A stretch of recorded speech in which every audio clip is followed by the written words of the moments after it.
बिस्मिल्लाहिर्रहमानिर्रहीम। टेस्टी। जी हाँ, आज हम बनाएंगे बहुत ही टेस्टी आज़ादी केक और इसे हम अवन के बगैर, बीटर के बगैर और बटर के बगैर ही रेडी करेंगे। इसके अलावा जो इसकी हमने टॉपिंग रेडी की है उसमें भी हम क्रीम का इस्तेमाल नहीं करेंगे। और अगर इसी साइज का केक आप बेकरी से खरीदते हैं तो आपको बहुत ही महंगा पड़ेगा। तो अगर आप 14 अगस्त को केक बनाने में इंटरेस्टेड हैं तो आज की ये वीडियो बहुत ही खास होने वाली है आपके लिए। आप देख सकते हैं किस कदर सॉफ्ट केक रेडी हुआ है। इससे पहले भी मैं आपसे केक की बहुत सी रेसिपीज शेयर कर चुकी हूँ जिसे हमने बगैर ओवन के ही रेडी किया था। उन रेसिपीज को भी आपने बहुत पसंद किया और इंशाल्लाह आज की रेसिपी भी आपको बहुत अच्छी लगेगी। तो चलें अपना टाइम वेस्ट किए बगैर बहुत ही सॉफ्ट और स्पंजी केक 14 अगस्त के लिए रेडी करते हैं।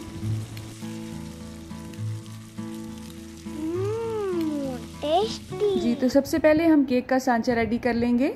अगर आपके पास केक का सांचा नहीं है तो घर में इस्तेमाल होने वाली कोई भी देगची आप इस मकसद के लिए इस्तेमाल कर सकते हैं।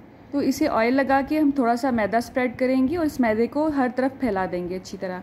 अगर आपके पास देगची भी नहीं है, सांचा भी नहीं है, तो आप बर्फ़ जमाने वाले जो कटोरे यूज़ होते हैं अक्सर घरों में, वो भी इस्तेमाल कर सकते हैं इस मकसद के लिए। ठीक है, तो सांचा हमारा अल्हम्दुलिल्लाह रेडी हो चुका है। इससे पहले मैं आपको 1 कप मेजरमेंट वाला केक सिखा चुकी हूँ। आज हम थोड़ा सा इसमें कम ज़्यादा करेंगे। 1 कप मैदा लिया यहाँ पे मैंने, इसे छानेंगे हम। बेकिंग पाउडर ऐड करेंगे 1.5 टीस्पून। छोटा चम्मच लेना है आपने, बड़ा नहीं लेना है। अच्छा, आप इसे जितना ज़्यादा छानेंगे आपका केक उतना ही सॉफ्ट और स्पंजी बनेगा। अब इसे हम साइड पे कर देंगे और शेकर जग लेंगे। इसमें हम बाकी अज्जा की मिक्सिंग करेंगे। ठीक है, अगर आप ये जग भी यूज़ नहीं करना चाहते हैं तो इन अज्जा की मिक्सिंग आप हाथ से भी कर सकते हैं, कोई परेशानी की बात नहीं है। 3 अंडे इसमें हम इस्तेमाल करेंगे और एक एक करके इसलिए ऐड करेंगे ताकि ये देख सकें कि कोई भी अंडा इसमें ख़राब ना हो। 1 कप से थोड़ी सी कम इसमें चीनी ऐड करेंगे और जितनी आपने इसमें चीनी ऐड करनी है उतना ही ऑयल ऐड करना है। और ऑयल यहाँ पे मैं कैनोला ऑयल यूज़ कर रही हूँ। अक्सर लोग पूछ रहे होते हैं आपने कौन सा यूज़ किया है, तो ये कैनोला ऑयल है, इसकी कोई भी स्मेल नहीं होती है। चंद कतरे इसमें वनीला एसेंस के ऐड करेंगे। इन तमाम अज्जा को आपने 2 से 3 मिनट लगा के अच्छी तरह से शेक करना है, यहाँ तक कि चीनी का दाना इसमें अच्छी तरह से मेल्ट हो जाए। उसके बाद इसे हम ड्राई इंग्रेडिएंट्स में ऐड करेंगे। अब इन अज्जा की मिक्सिंग आपने बहुत ही एहतियात के साथ हल्के हाथों से करनी है, वरना आपका केक का स्पंज अच्छा नहीं बनेगा। चम्मच को हम दाएं बाएं नहीं घुमाएंगे। आपने इसे राउंड एंड कट की सूरत में घुमाना है। आई होप आपको मेरी बात समझ आ गई होगी। आपका बैटर इस तरह से रनी कंडीशन में होना चाहिए। अगर रनी कंडीशन में नहीं है तो 1 से 2 चम्मच नॉर्मल टेम्परेचर पे आप दूध भी इसमें मिक्स कर सकते हैं। ठीक है, आप चाहें तो इसमें कलर भी मिक्स कर सकते हैं, लेकिन कलर अच्छी क्वालिटी का होना चाहिए। अगर आप खुला कलर लेंगे तो उसका टेस्ट बहुत ही बुरा आएगा केक में। आपको देखने में ये ब्राउन लग रहा होगा, लेकिन इसे मिक्स करने के बाद इसका बहुत ही अच्छा सा ग्रीन कलर आएगा इंशाल्लाह।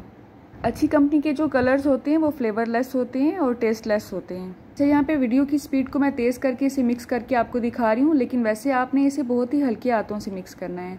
अब हमारा बैटर रेडी है, इसे हम सांचे में शिफ्ट करेंगे। उसके बाद टैप करके इसमें से एक्स्ट्रा एयर को रिमूव करेंगे। इससे पहले पतीले को हमने 10 मिनट के लिए दरमियानी आंच पे बेक करना है, इस आंच पे।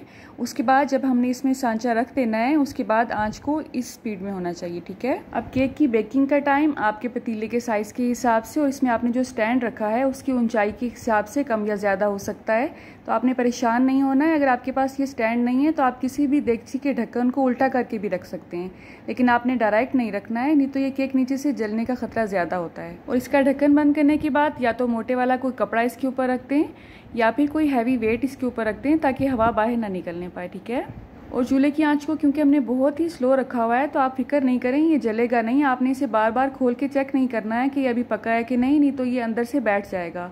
इसे मैंने 35 मिनट के बाद चेक किया था, बस इतना सा ही खोल के आपने फ़ौरन बंद कर देना है ताकि ठंडी हवा अंदर ना जानी पाए। लेकिन ये भी कच्चा था तो इसे मैंने ज़्यादा टाइम दिया और ये 60 to 65 मिनट में रेडी हुआ इसी आंच पे। ठीक है, आंच को बंद करने के बाद मैंने इसे कुकर में ही ठंडा होने दिया था और उसके बाद किसी भी जाली पे रख के आप इसे ठंडा कर सकते हैं। अब इसके ऊपर जो भी एक्स्ट्रा लेयर है, जो भी अप्स एंड डाउन्स आपको नज़र आते हैं, वो आप रिमूव कर सकते हैं इस तरह छुरी की मदद से। अगर आपने अज्जा की मिक्सिंग बहुत अच्छी तरह से की है तो आपका स्पंज भी बिल्कुल इसी तरह से रेडी होगा। अब इसकी टॉपिंग हम रेडी करेंगे। उसके लिए मैं खुश्क दूध ले रही हूँ 3 खाने के चम्मच। 4 चम्मच के हिसाब से इसमें चीनी ऐड करेंगे और ये रूटीन में इस्तेमाल होने वाली दानेदार चीनी है, इसे मैंने ग्राइंड नहीं किया है। ठीक है, 1 चम्मच इसमें कॉर्नफ्लोर या कॉर्न स्टार्च ऐड करेंगे। 1 कप इसमें रूटीन में यूज़ होने वाला नॉर्मल साइज़ का कप दूध का ऐड करेंगे। थोड़ा सा वनीला एसेंस ऐड करेंगे और इन तमाम अज्जा को इतनी अच्छी तरह से मिक्स करेंगे कि इसमें कोई भी लम्प बाकी ना रहे। अब इसके बाद हमने इसे चूल्हे पे रखना है और चूल्हे की आंच को आपने दरमियाना ही रखना है और इसे तैयार होने में जस्ट 2 से 3 मिनट ही लगेंगे और ये गाढ़ा होना शुरू हो जाएगा। आपने इसे एक्स्ट्रा गाढ़ा भी नहीं करना है क्योंकि जब ये ठंडा होता है तो ये मज़ीद गाढ़ा हो जाता है, ठीक है। और इस वाइट गनैश की रेसिपी मैं आपसे इंशाल्लाह डिटेल में भी शेयर करूंगी और चॉकलेट टॉपिंग आप कैसे रेडी कर सकते हैं उसकी रेसिपी भी इंशाल्लाह बहुत ही जल्द आपको मेरे चैनल पे मिल जाएगी। आप देख सकते हैं अब ये गाढ़ा हो चुका है। बस इसी पॉइंट पे हम चूल्हा बंद कर देंगे और इसमें मक्खन ऐड करेंगे। मक्खन यहाँ पे मैं अनसाल्टेड यूज़ कर रही हूँ, ये आपने 1 चम्मच लेना है। इसे डालने से एक तो इसकी लाइफ बढ़ जाती है, दूसरा इसमें एक चमक सी आ जाती है। अब इसे हम ठंडा होने के लिए रख देंगे, जैसे ही ये ठंडा होगा तो हम इसे यूज़ करेंगे।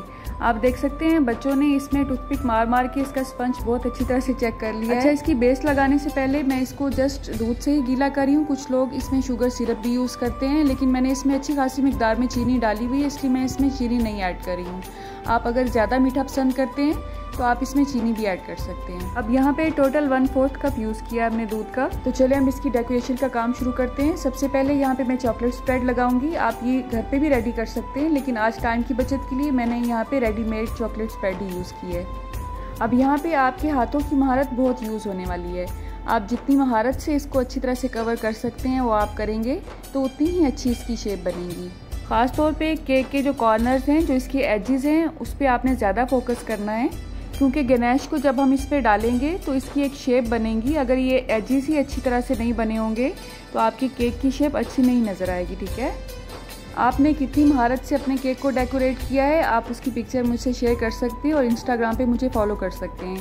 इजी कुकिंग प्लस बेकिंग के नाम से ही वो इंस्टा का अकाउंट है मेरा। अगर आपके पास ये राउंड टेबल नहीं है तो आप परेशान मत हो, आप इसे घर पे भी रेडी कर सकते हैं। और वो किस तरह रेडी कर सकते हैं, किसी भी देगची को जो कि चौड़े मुंह वाली हो उसको आप उल्टा कर लें और उसके ऊपर किसी भी देगची का ढक्कन जो कि फ्लैट हो आप उसे रख सकते हैं और वो आराम से मूव होता रहेगा ढक्कन जब भी आप इसे मूव करना चाहेंगे। तो चॉकलेट की टॉपिंग अल्हम्दुलिल्लाह हमारी रेडी है। अब हम इसे फ्रीजर में रखेंगे जस्ट 5 से 7 मिनट के लिए।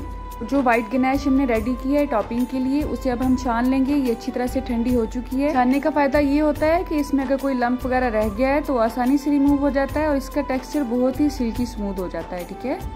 अगर टॉपिंग करते हुए आपको ये थोड़ा गाढ़ा लगे तो 1 से 2 चम्मच के हिसाब से आप इसमें दूध भी ऐड कर सकते हैं, लेकिन उससे इसकी जो शेल्फ लाइफ है वो कम हो जाएगी। अब आपको इस तरह के कुछ भी बर्तन चाहिए होंगे, अगर आपके पास ये नहीं है तो आपने परेशान नहीं होना है। ये किस मकसद के लिए इस्तेमाल होंगे ये भी आपको भी पता चल जाएगा। इसकी जगह पे आप सिंपल कप भी यूज़ कर सकते हैं। आधे को हम वाइट ही रहने देंगे और आधे में हम ग्रीन कलर यूज़ करेंगे। अगर आप इसे ज़्यादा वाइट बनाना चाहते हैं तो वाइट कलर का जेल कलर भी होता है मार्केट में अवेलेबल, आप वो भी यूज़ कर सकते हैं उसको मज़ीद वाइट करने के लिए। यहाँ पे मैं लीफ ग्रीन कलर यूज़ कर रही हूँ, तो आप जिस शेड का भी इसमें ग्रीन कलर यूज़ करना चाहते हैं वो कर सकते हैं। जो लोग सेपरेट टी पीते हैं उन्हें आइडिया होगा कि ये टी सेट में यूज़ होने वाली दूधदानी है, तो इसे मैं पोरिंग मकसद के लिए यूज़ करूँगी। अब दोनों शेड्स को हम एक साथ ही इसमें उंडेलेंगे ताकि ये आपस में मिक्स ना होने पाए, ठीक है। और आपने कोशिश करनी है कि दोनों कलर्स अपनी अपनी जगह पर ही रहें। अब आप अपनी पसंद के हिसाब से अपनी महारत दिखाते हुए इसे कोई भी पैटर्न दे सकते हैं।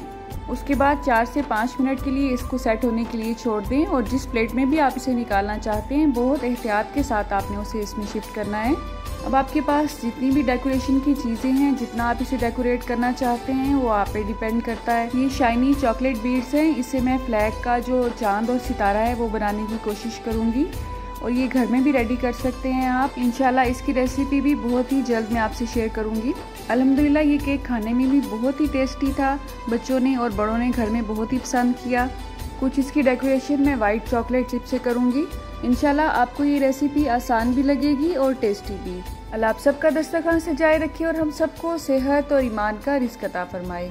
अल्लाह हम सब के रिस्क में कसरत से ज्यादा बरकत और आसानी अता फरमाए। रुके सुने जाने से पहले वीडियो को लाइक कर दें, अच्छी लगी तो शेयर कर दें और सब्सक्राइब करने के बाद बेल का आइकन भी जरूर प्रेस करें। जज़ाकल्लाह। मेरी नेक्स्ट वीडियो तक अल्लाह हाफ़िज़।